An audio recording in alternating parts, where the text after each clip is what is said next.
I'm Natana. And I'm Jess. And this is our podcast. Wait, what are we doing again? Well, we'll be diving into how the hairiest and most complicated problems in the world can be traced to the most mundane beginnings. To see if maybe we're not so fucked after all, and maybe there's something we can do about it. Oh, is that all? Yes.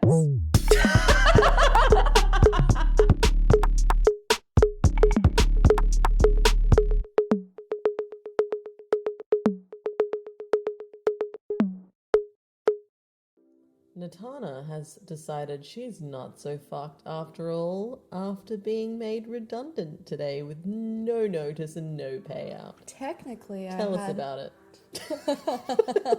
Name and shame, name and shame. Technically I had a negative 2 weeks notice because we were supposed to start 2 weeks ago, but they kept on cancelling my meetings, just postponing them for no reason.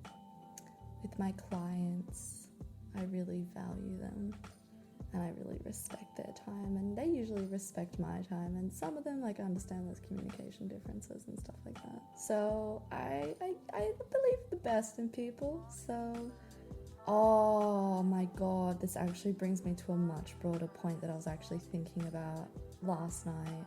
Oh my god, okay, it links. I'll show you. You didn't even know what it links to because I'm the one that made the connection in my brain and you just don't know it yet, so I'll tell you. We're all in the dark. So what I was going to say is that I always give people the benefit of the doubt.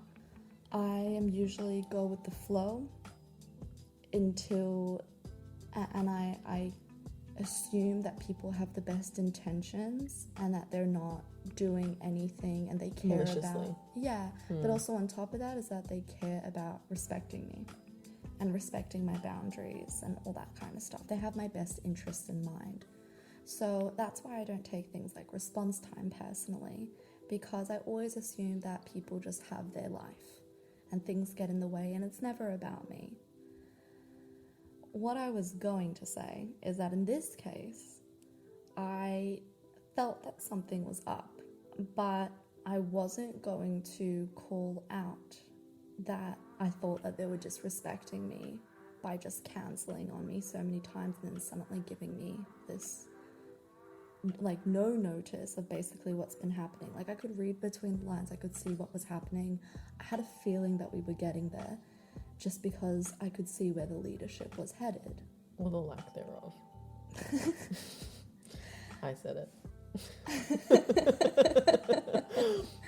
But the thing is, I empathize very easily, so I can see exactly why. I understand exactly how the delivery happened and why it was delivered in this way. It's because they were hoping that maybe they could come up with something else. They were coming to terms themselves with certain realizations and realities.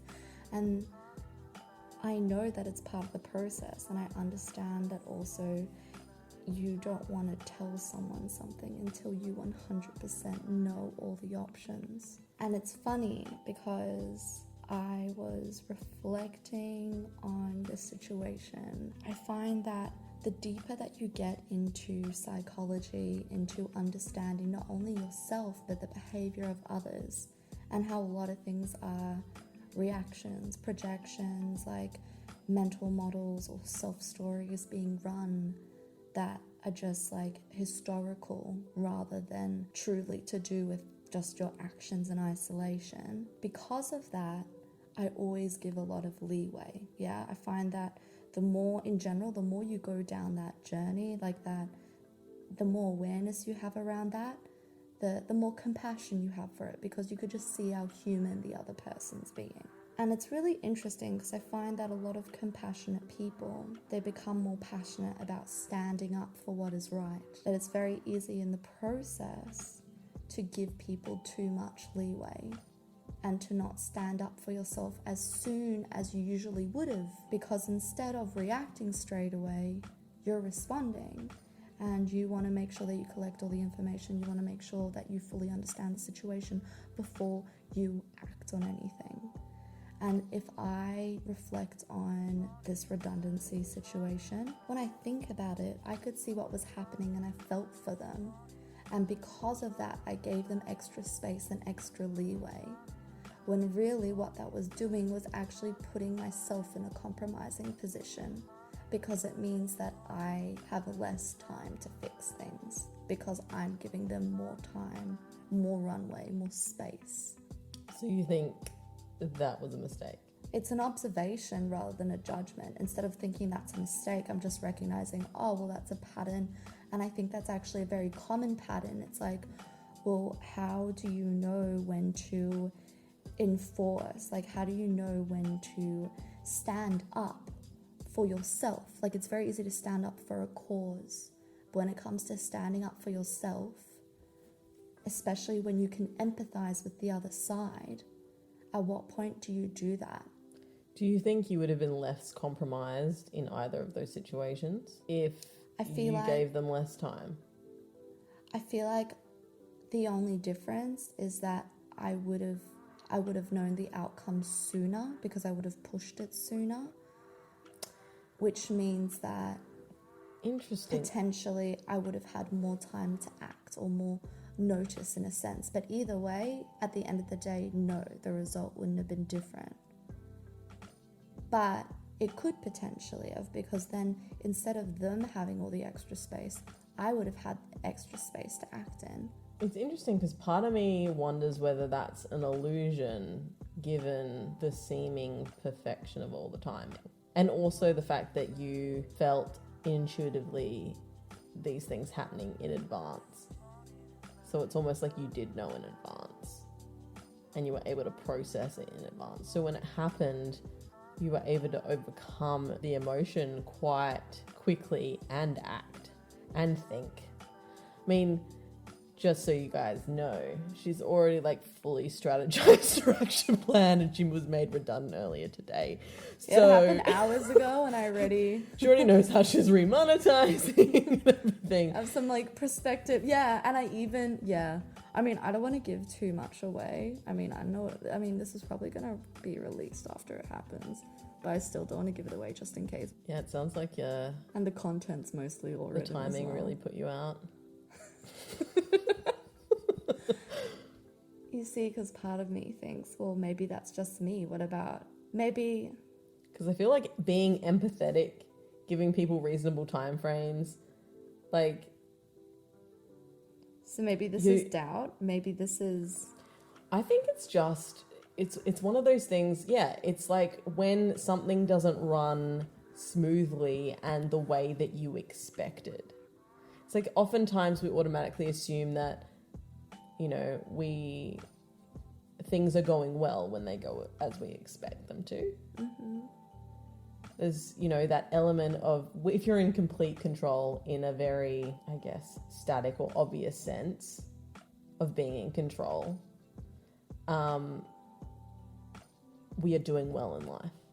Oh, she seems like she's got it all together because she's in complete control, seemingly from the outside. But interestingly, the way you've handled this, even though you didn't know this was going to happen, the way it happened or in the time frame it happened, either of those things, the act of kind of feeling into it even beforehand, which is really interesting, like kind of almost predicting it was going to happen, sensing that it was going to happen, going through like the worst case scenarios, kind of grieving the worst case scenarios, prepping yourself for that, like, and then moving through it. It's like, you know, you've accepted it, you've grieved it, it's happened, you're like, okay, and then you've moved on. That is real control. Like that's control in a healthy sense.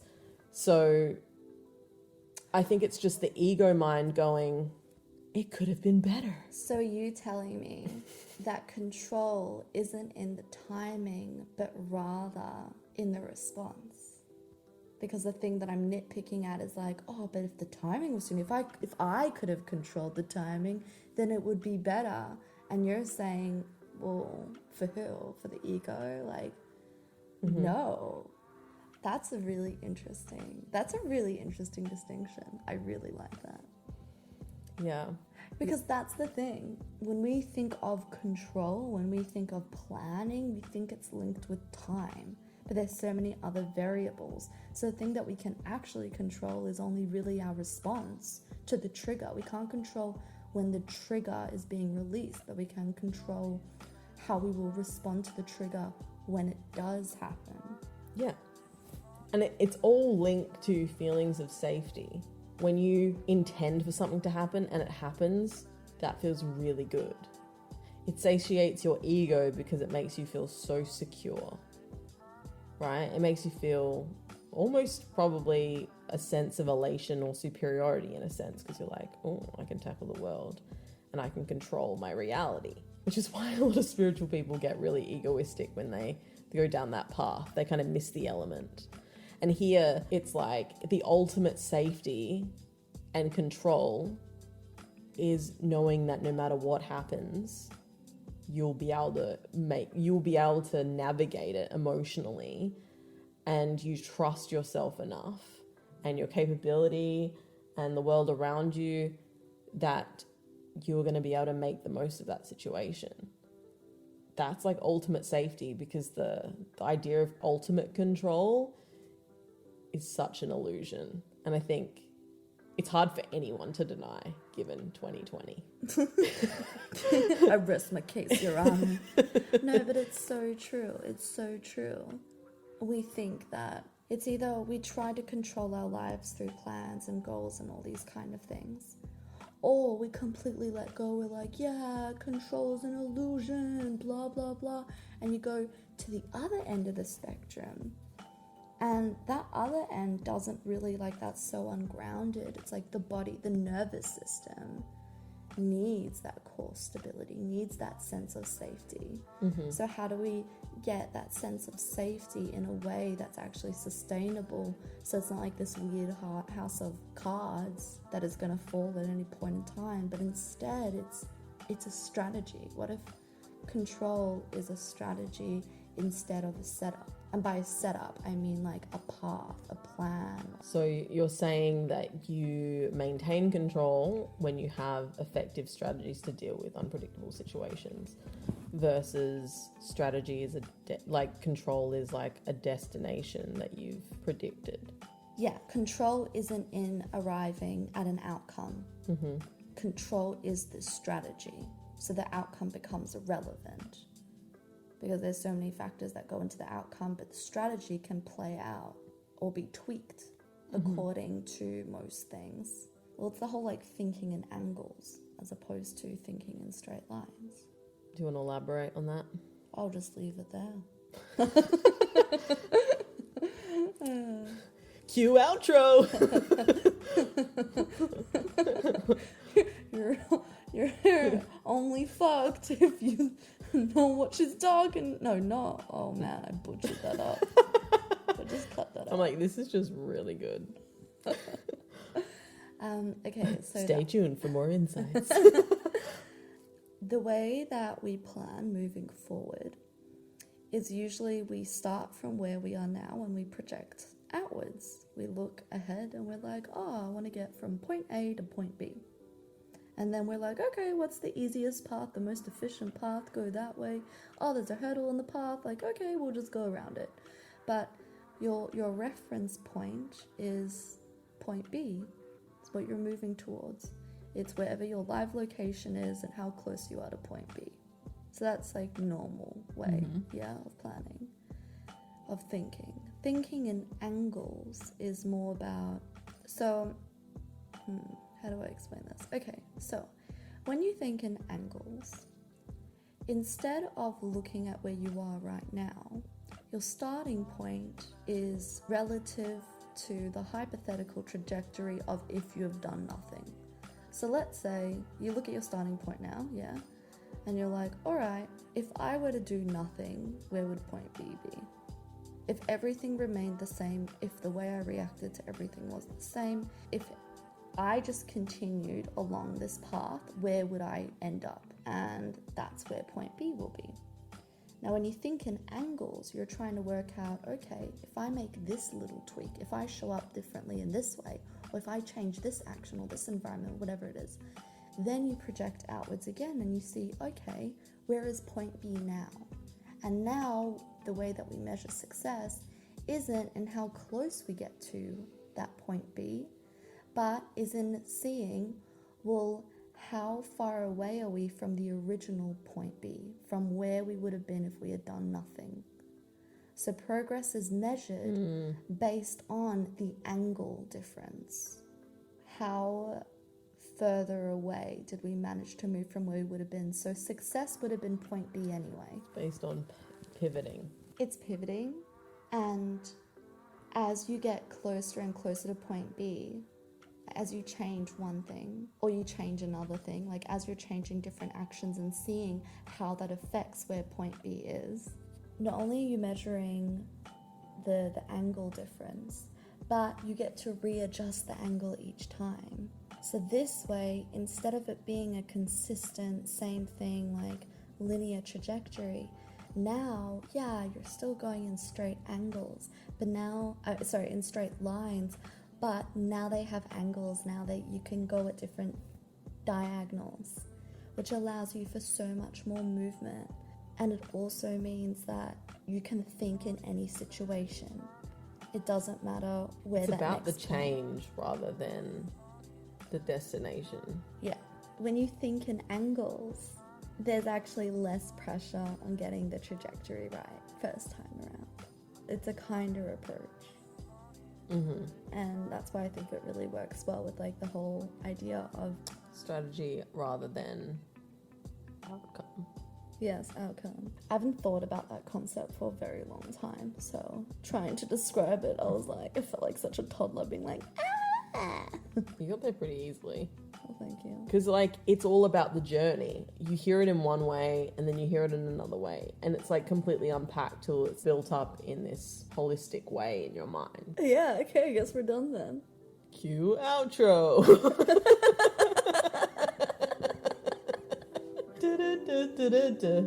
Not so fucked after. Hold up. Don't go anywhere, because we want to hear from you. Have you had a new thought, realization, or perspective shift during this episode? Tell us about it. Wherever you're listening from, this conversation is just getting started. Head to the comments section of this episode, the link is in the description, or if you're listening on YouTube, just scroll down and share your insights with us. Be sure to include the timestamps so we know the part that spoke to you. This podcast is here to spark broader conversation, and the fun part for us is exploring it with you. Because when we pull our minds together, we're not so fucked after all.